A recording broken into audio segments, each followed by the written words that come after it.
I really appreciate you joining me, and this first story is about a primary school teacher from Norway that went missing and turned up at Manchester Piccadilly station with a child who was 16 years old who had gone missing from Derbyshire. This story is very bizarre, and it definitely goes to show the dangers that are sometimes posed by people that you trust the most. 46-year-old Ole Steinsland. The 46-year-old was arrested and found to be a Norwegian national, and contact was made with the police there, and they discovered that he himself was a missing primary school teacher. Checks of Ole's phone discovered hundreds of images that were indecent of children, some as young as 3. He admitted the offences when he appeared at Derby Magistrates Court on the 27th of September 2025.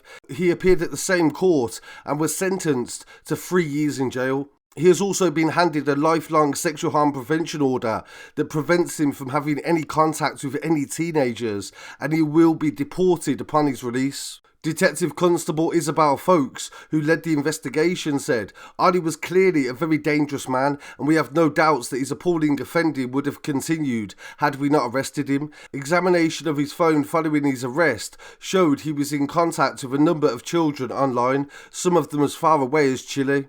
And the fact that he was a primary school teacher, a person in position of trust, shows how devious he was and what a lucky escape this young girl would have had. So please don't forget to share this video, raise awareness." We have also got the sentencing from the judge in relation to the murder of Lenny Scott. We covered this story several weeks ago on the channel, and the murder of the prison guard because he'd not allowed somebody to use a phone in the prison has now resulted in his killer being jailed.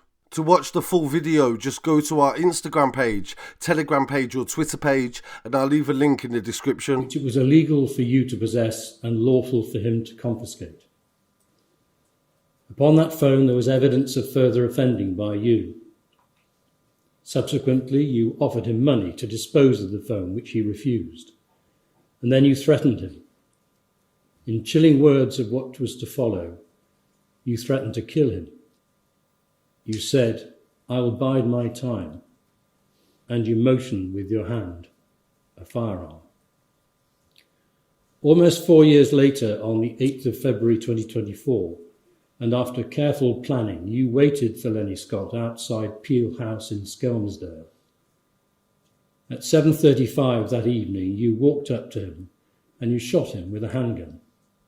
You fired 6 shots at close range, all of which hit him. He died at the scene as you escaped. The shooting was captured on CCTV, which this court has observed during the trial. Whilst others may have assisted you, I am sure that you were the shooter. This next story comes from Durham Police, and it involves a high-speed chase where the man that was being chased was doing 130 miles an hour on a motorbike, and he recorded everything that he did on his headcam. Dean Bruce of No Fixed Abode caught the attention of police in February of this year when he was spotted riding at high speeds in wet conditions. Bruce failed to stop and he embarked on a 33-mile pursuit from Bishop Auckland to Wallsend in the Durham Constabulary. During the pursuit, he was observed weaving in and out of traffic, driving through traffic red lights and crossing into the wrong side of the road, and reached almost twice the national speed limit on the A1. All of this was captured on his own helmet camera, which he attempted to conceal at an address in Wallsend after the pursuit. After the police called off the chase for safety reasons, the police helicopter continued to follow him, and on his arrest he was caught driving without a licence, without insurance, on false number plates and in possession of cannabis. Earlier this month he was jailed for 15 months and given a 31-month driving ban. PC Simpson said Dean Bruce behaved selfishly and gambled with the safety of everybody that was on the road. We were committed to getting him off the street, and even the police helicopters were used in order to do this.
yes, this is all still proportional. I'm watching live feed from the helicopter. You will be coming into view with them very shortly. NPAS confirm you've got our comms. Yeah, from NPAS, we've got your comms. 374, back to you. Yeah, that's the speed. Link to speed 120.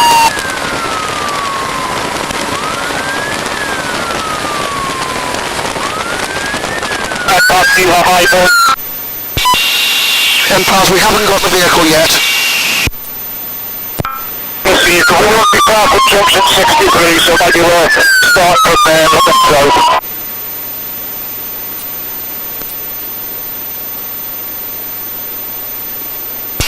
Yeah, for NPAS, we've got him on camera now. The speed body on park speed 120, medium restricted to speed. Tango 2, this continues under LB. Your pursuit remains authorised. Continue as normal. We retain command and control until you hear otherwise. Yeah, the speed body reported junction 63, half a mile marker.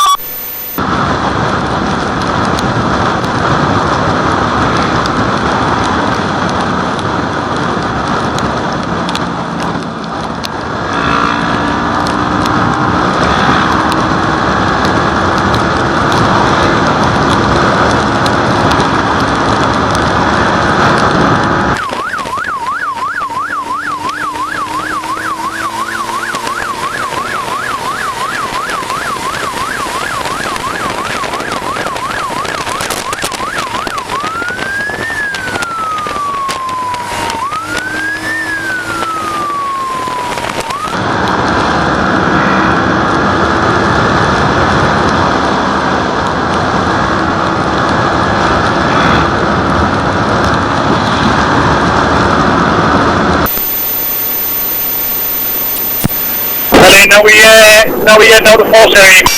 Yeah, he's taking the first turn in 184, heading towards Washington.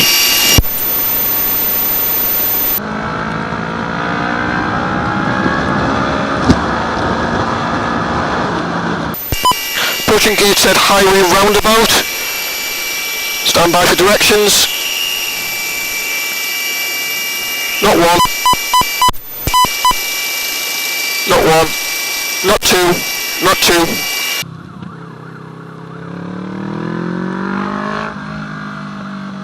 Taking the third exit towards the Tyne Bridge.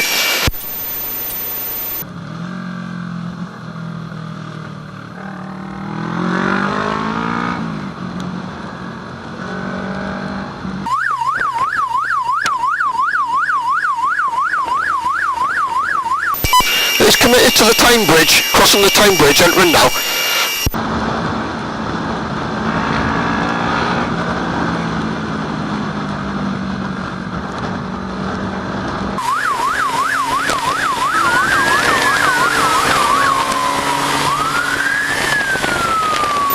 Tango 2, I've spoke with the firm in Northumbria. It's abort, abandon this pursuit. Yes, understood. Back to normal road speeds, all equipment cancelled, and I have abandoned the pursuit. And are you still able to tell us where we go, please? Yes, we can still follow. He's just turned off for Jesmond now, so he's on Jesmond Road. Yeah, you see, great. Traffic unit, please, to the A19 for a Stinger, one to the A1 for a Stinger, and one towards the A69 and the A68 for a Stinger, please.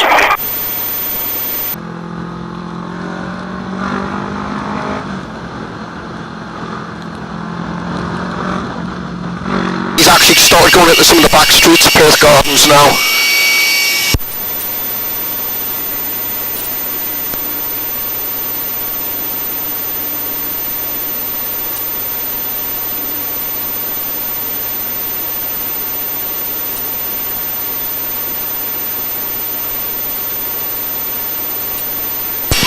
Yeah, from MPAS 32, he's brought the vehicle to a stop in Windsor Drive.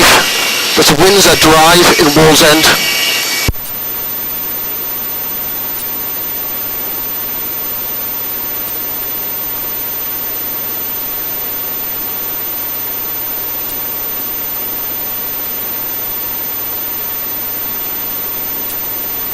Really look forward to hearing what viewers have to say on that story, and don't forget to leave a comment below.